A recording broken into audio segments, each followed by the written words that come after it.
Le premier compteur sera le loup du chaperon rouge. Tu devras commencer dans le premier chapitre par évoquer un panier, dans le deuxième chapitre par évoquer un arbre ou une forêt, t'évoquer toi-même. C'est ça que j'ai oublié de dire, on parle à la première personne, on est les méchants, faut pas oublier. On incarne le méchant. Évoquer toi-même avant ou après, mais au moins une fois pendant le troisième chapitre, évoquer le loup. Ça peut être un loup-garou, ça peut être une autre façon de voir le loup. Et la maison de la grand-mère lors du quatrième chapitre.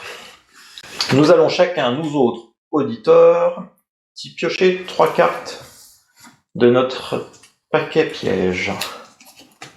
3 premières. Voilà, vous pouvez tous les montrer. Pendant que le loup prépare sa fin et son compte, nous allons choisir ce que nous allons lui mettre comme piège. Nous avons choisi, vous mettez sous votre pile les cartes non utilisées. Voilà.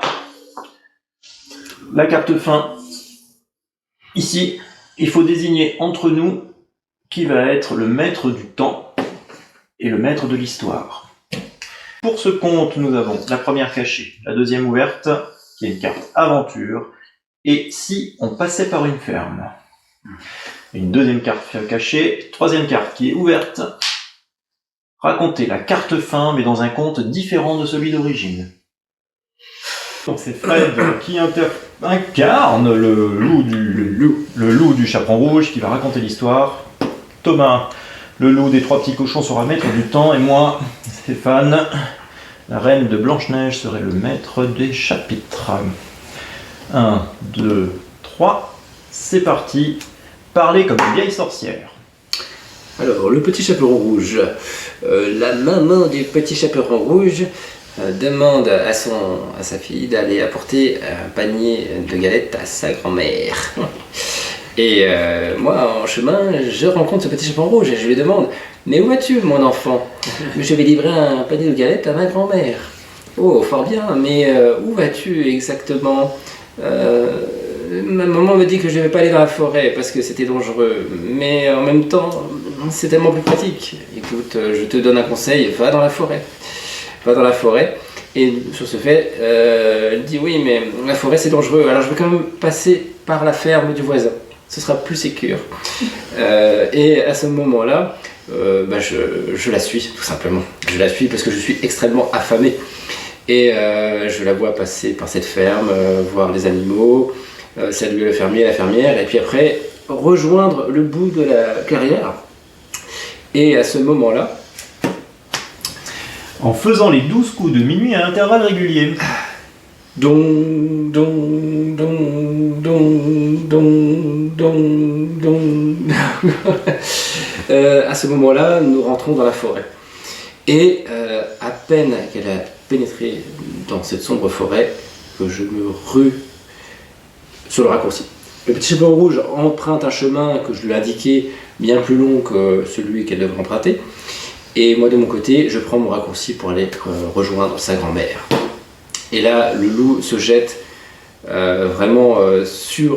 rentre dans la maison de la grand-mère et se jette dessus littéralement pour tenter de l'avaler. Sauf que la grand-mère, bien entendu, est assez maligne, puisqu'elle était bien équipée, elle avait une belle poêle près du feu, et elle l'a assommé, m'a assommé, et je me suis évanoui. Vraiment trou noir, vraiment trou noir. Et malheureusement, quand je me suis réveillé, je voyais des cochons qui étaient dans la pièce, plein de petits cochons qui tournaient et qui disaient qui est le grand méchant loup, c'est pas nous, c'est pas nous. Et là je me dis mais où suis-je? Et là je commence à me relever, je me relève péniblement, je me dis oulala, je commence à avoir mal au ventre. Et là je me dis mais qu'est-ce qui s'est passé? J'ai voulu manger la grand-mère, mais je vois la grand-mère en face et je vois des petits cochons qui sont en train de danser autour de moi. Et là je me dis mais elle m'a cousu le ventre. Mais qu'est-ce qu'elle m'a mis dedans? J'arrive à peine à me relever, et là je sens comme des billes, mais c'est pas des billes, c'est plus gros que des billes. Et je sens des cailloux, c'est des cailloux qui m'ont mis dans le ventre, et je peux à peine me bouger, et tout le monde est en train de rire de moi en fait. Et là je me retrouve le dindon de la farce, tout simplement. Voilà, je suis le dindon de la farce, et je suis un loup malheureux.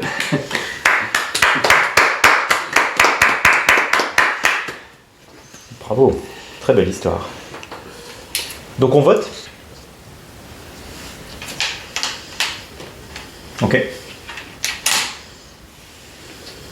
Ah ouais. Voilà. Bravo. Merci.